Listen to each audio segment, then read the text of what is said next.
አሁንም ለኢትዮጵያ የግብርናው ዘርፍ የኢኮኖሚ ሞተር ነው። በዚህ ዓመት 7.3% እድገት እንደሚያስመዘግብ የሚጠበቀው ዘርፉ በአጠቃላይ በዓመቱ 1.3 ቢሊዮን ኩንታል ምርት ይሰበሰባል ተብሎ ይጠበቃል። ይህ ዘርፍ ካለው አቅም አንጻር አሁንም ገና ብዙ ስራዎችን የሚጠይቅ ሲሆን ከዚህ ውስጥ ደግሞ አንዱ የገንዘብ አቅርቦት ነው። ለአርሶ አደሩ ምርጥ ዘሮችን የሚያቀርቡ ዘራብጆች ከዚህ ቀደም በገንዘብ እጥረትና ብድር ማግኘት ባለመቻላቸው ምክንያት ባላቸው አቅም ልክ ለመስራት ሲቸገሩ ቆይተዋል። እኛ መሬቱ አለ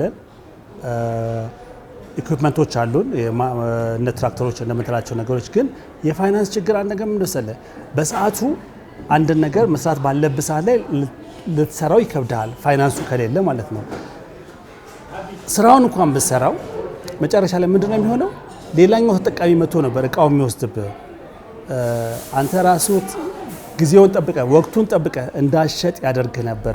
ከዛ በላይ ደግሞ ማነቆ የሚሆነው ነገር ምንድነው አሁን ማዳበሪያዎችን ምኖችን በጊዜ ገዝተን ለማስገባት የፋይናንስ ችግር ነበረብን። በዘርፉ የሚታየውን የገንዘብ ችግር ለመፍታት የኢትዮጵያ ዘር አጋርነት ከኔዘርላንድ ኤምባሲ የአውሮፓ ህብረትና ከአዋሽ ባንክ ጋር በመተባበር የዋስትና ፈንድ በማመቻቸት ዘር አብዢዎች የብድር አቅርቦት እንዲያገኙ ማድረግ ተችሏል። Netherlands Embassy and the European Union delegation in Ethiopia have provided financing.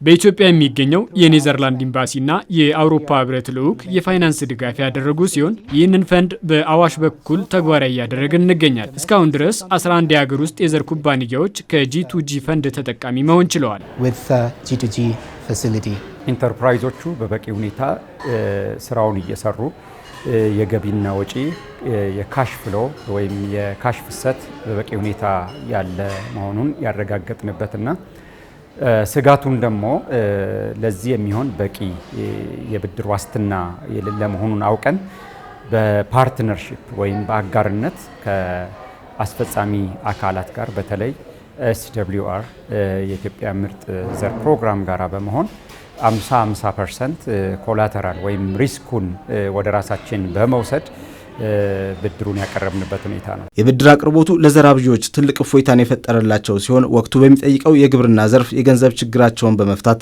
በወቅቱ ዘር በማምረት ለአርሶ አደሩ ማቅረብ እንዲችሉ ረድቷቸዋል። ግብርና ላይ ወቅት በጣም ትልቅ ነገር ነው። በወቅቱ እንድንዘራ አድርጎናል። ያ ምንድነው የሚያደርገው ምርታማነታችን ይጨምርልናል። ምርታማነት ብቻ ሳይሆን በወቅቱ ከዘራ ደግሞ ከተባዮች ከሚመጡት ነገሮች ሁሉ ትታገታለ። ሁለተኛ ምርቱን ደግሞ ለተጠቃሚው ዳይሬክትሊ እኛ ራሳችን እንድናቀርብ ይላል። እኛ እንደምልኩ ዘር ላይ ነው የምንሰራው። ስለዚህ ዘር ላይ ስንሰራ ማንኑ የኛ ተጠቃሚ ገበሬው ነው። ለገበሬው በወቅቱ በሚፈልግበት ወቅት በዋጋው እንድናቀርብ ረድቶናል። እየተደረገ ያለው የገንዘብ አቅርቦት ምርታማነትን በማሳደግ የምግብ ሉዓላዊነትን ለማረጋገጥ በእጅጉ አጋዥ እንደሆነም ሲነሳ ለዘርፉ የሚቀርበው የብድር አቅርቦትንም ለማሳደግ ይሰራል ተብሏል። This type of facility directly provides ይህ አይነቱ ፈንድ በአገር ውስጥ የሚገኙ የኢትዮጵያ ኩባንያዎች በቀጥታ የፋይናንስ አቅርቦት እንዲያገኙ የሚያስችል ሲሆን በዚህም ተጨማሪ ጥራት ያላቸው የዘር አይነቶችን በማምረት ንግዳቸውን ማስፋፋት ይችላሉ። ይህም የተሻለ ጥራት ያለው የምግብ ምርት እንዲኖራቸው ያግዛል። ይህ ደግሞ ምርታማነትን የሚጨምር ሲሆን መላው የኢትዮጵያ አርሶ አደሮችና ሀገሪቱ በምግብ ራሳቸውን እንዲችሉ ከፍተኛ እገዛ ያደርጋል። and Ethiopia to become more self-sufficient in terms of food. ስንዴ ምርታማነት ውጤት እንደሚታወቀው የብዙ ባለድርሻ አካላት ውጤት ነው። ገበሬው አለ፣ መንግስት አለ፣ የፋይናንስ ተቋማት አለ።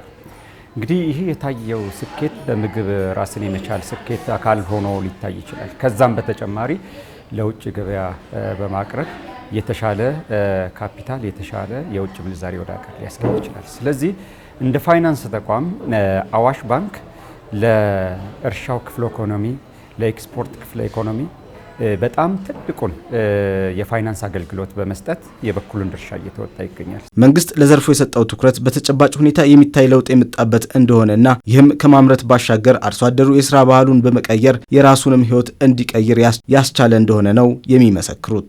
ቀን ከማታ አንደለም እንሰራለን። ድሮ የሚሰራው አንድ ጊዜ ነበር። አሁን በአመት 3 እናመርታለን። እና እነዚህ ቴክኖሎጂዎች እነዚህ ኖሌጆች እነዚህ የገንዘብ አቅርቦቶች አሁን አዋሽ ባንክን እዚህ ጋር በጣም ማመስገን እንፈልጋለሁ። ስራው ከዚህ በፊት ሪስኪ ነው የሚባል ነገር አለ፣ አያዋጣም የሚል ነገር አለ። ያዋጣል። እኛ እኮ ለኮሚኒቲው መንገድ እየሰራ ነው፣ ዶርሚተሪ እየሰራ ነው። ይሄ ስራ ባያዋጣ ኖሮ እንደዚያ እናደርገውም ነበር። አልፎ ልጆቻችንን እየመራን ህይወታችንን የምናስተዳድረው በግብርና ነው።